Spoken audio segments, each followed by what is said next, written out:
Today's sermon, if we call it a sermon, talk or sharing or whatever we want to call it, is unity. Yeah, I think that the scripture in First Corinthians is kind of interesting. There's multiple scriptures on the Lord's Supper or communion, as we call it, but the one in chapter 10 is pretty interesting, certainly, because it's talking about unity, and that was what Paul, it seems to be intending to say in that 10th chapter, that communion itself is so unifying. Now, like many of you, though, perhaps we grew up with, taking our first Holy Communion. Maybe we have memories of being able to take communion in our church traditions, and whatever those traditions are. And I know they vary from place to place, but I tell you this, in almost every tradition that most of us come from, probably with some exception, it would be those who come from this very community, but had to take classes and make a public profession of faith of some sort in order to even be invited in to be able to take what we call communion. And it was a rite of passage, and it's been that way for hundreds of years, right? For many different church traditions, that you can't take communion unless you meet some sort of requirements. And some of us who remember or relish that first moment when we got to participate in what the adults participated in, it was often taught with a great deal of reverence, and I don't mean that irreverently. I think there's a beautiful solemnity that can be with any sort of sacrament or tradition, but some of us were scared to death. Now, I don't know about if you were scared to death in your traditions, but I was scared to death in my traditions, and I remember that. And I remember being warned not to take the Lord's Supper, as we called it, unless you were right in your heart. And then, for a child, what to think that possibly could mean. And then I remember the pastor telling us that if there was any sort of sin in one's life, then you probably aren't worthy to take. Or that's my interpretation anyway of what the pastor was saying. And so we all have these traditions, probably, that if we have a church tradition that we come from, where that might have been part of our story. Now, some of you were saved from that completely, and consider yourselves almost lucky in some sense, because now you get to approach it with a fresh perspective that doesn't have to come with perhaps even the baggage that some of us may have carried with it when we approach it even today. Communion, what an interesting word itself. Just think about the idea, the word communion, which we take really from the Greek word koinonia, which we would interpret as fellowship. But communion in the Latin means literally common. Yeah, communion means common. It was something that everyone practiced, everyone did. There wasn't even a hint of exclusivity to it. It was honestly something that was joyful and celebratory. In fact, part of some of the criticisms that you have St. Paul writing back and forth with the churches has been when the celebrations would get out of hand. But think about this. The idea of communion itself is totally and utterly inclusive. And it goes back to Jesus himself, right? When Jesus, all of this is taken from a very specific event that happened in the last week of Jesus's life. And it was on the Thursday, right? We call it Maundy Thursday, but it's that day when Jesus would have what many would term the Last Supper, and when he was with his disciples. And what was the context? Do you remember the context of that particular meal? It was the Passover meal. It was a sacred meal. It was the first Passover meal. And not only was it a special Passover moment where he's sharing with his disciples, but he does something completely out of the ordinary. Jesus does something that the disciples themselves couldn't believe. Jesus strips down to his underwear and washes their feet. Now, I don't think people realize sometimes how drastic that was. How crazy that must have been, because no one would disrobe themselves to that level and get down on their knees except a slave or a servant, some sort of indentured servant. someone whose body isn't even worthy of being dignified on the same level as everyone else in the household. Jesus took himself down to the muck of human existence. He took himself to the bottom, and he stayed there and caressed the feet of his followers. And like a servant, or when I say servant, I mean slave, like a slave who is not worthy to be noticed, Jesus took their feet and washed it right there between the toes and all the grime and gook. I mean, he took it and only do the thing that a slave would do. That's the context of this dinner, this Last Supper that Jesus would have with his disciples. He took them to the lowest point of human existence and said, stay here with me. This is where you need to be. We know this as people who study Jesus and enjoy Jesus's teachings, as followers of Jesus in this modern day. Some of us would perhaps even say we are the hands and feet of Christ in this life. If we are all of those things, then we must understand that when our Lord got to the bottom and into the muck and into the mud, that's when he brought to this, you share in this with me, when he invites them in the meal. And in the meal itself, Jesus does something pretty spectacular. He takes ordinary food, and that's the thing. I think sometimes we forget, because we get caught up in this routine of ritual, that we forget about the commonness of the meal itself. The meal was simple. It was bread and it was wine.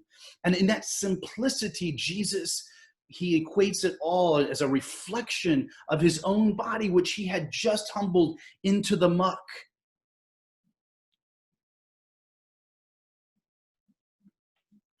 So Jesus rehumanizes what he dehumanized. He rehumanizes himself. He comes back to the meal with everyone, and he says, when you eat, when you have anything to eat, when you take it into your body, remember my body.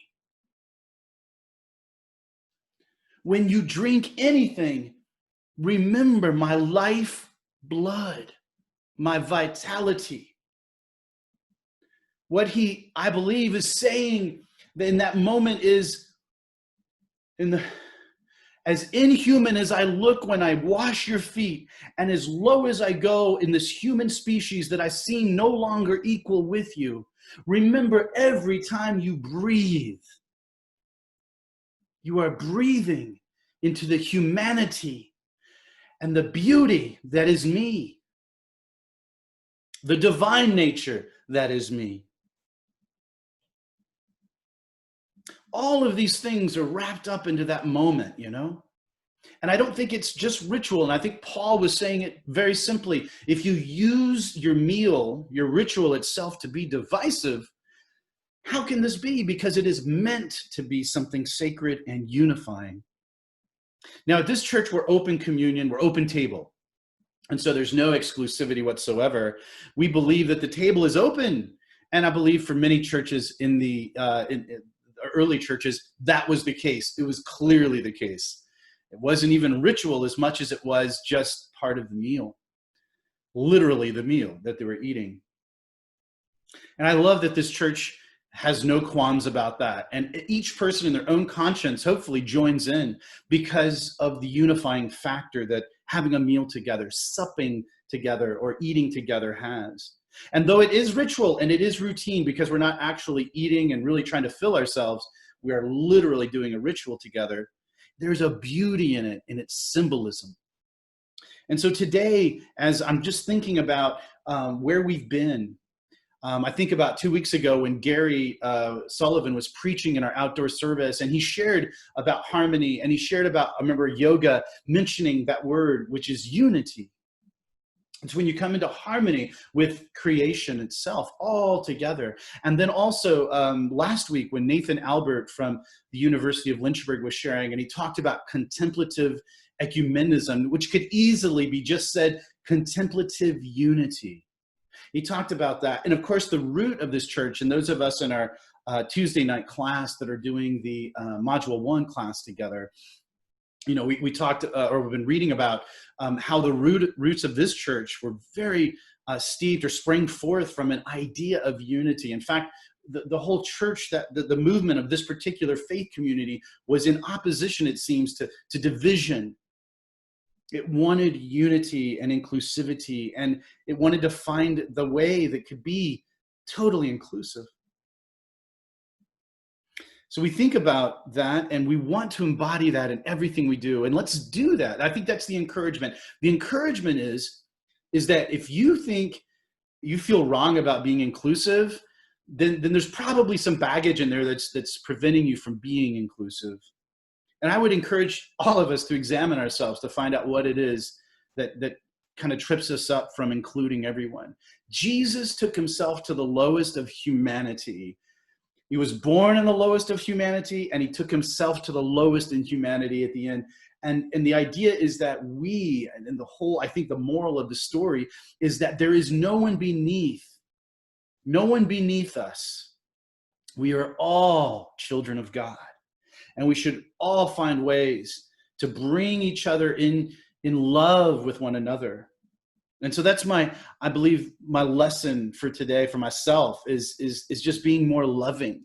And my invitation to all of us is that we invite love into our lives that extends beyond anything that might hang us up. And so I'm going to ask for some serious reflection this morning. And this kind of reminds me of my growing up and our pastor saying, all right, taking that solemn moment to reflect and self-examine is the words he would use. But in this case, I want a different kind of self-examination. I want one that frees you from all of those things in your life that are hanging you up. I want to teleport our minds, if we can, collectively even, into that empty space that is free from judgment and free from self-loathing, free from stress, free from burden, free from self-interest, free from selfishness, free from fear and comparison to others, free from pain and bitterness, free from hate and prejudice. I'm asking us to close our minds off from the carnal provocations that often overtake our senses and let us rest instead in an attitude of love, self-acceptance, simple, humble, caring love that evokes waves of peace. Let this come to you now. Invite it in. So I'm going to ask everyone, wherever you're at, if you're feeling it, say this with me, this simple invitation. Repeat after me if you wish, and I'm not looking, so I don't know who's repeating. Love, come down.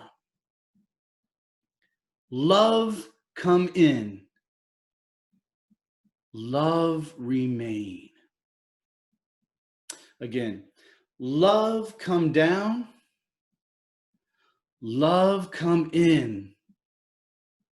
Love, remain.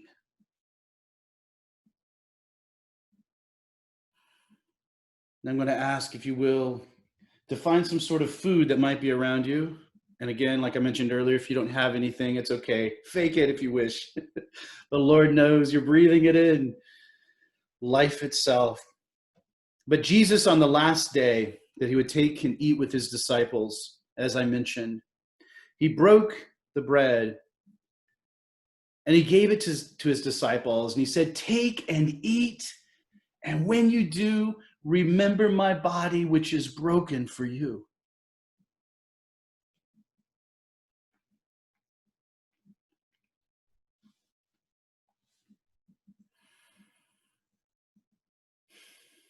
And then Jesus took the wine and he said, take and drink.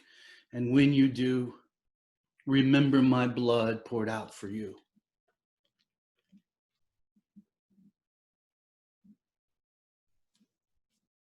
This is love.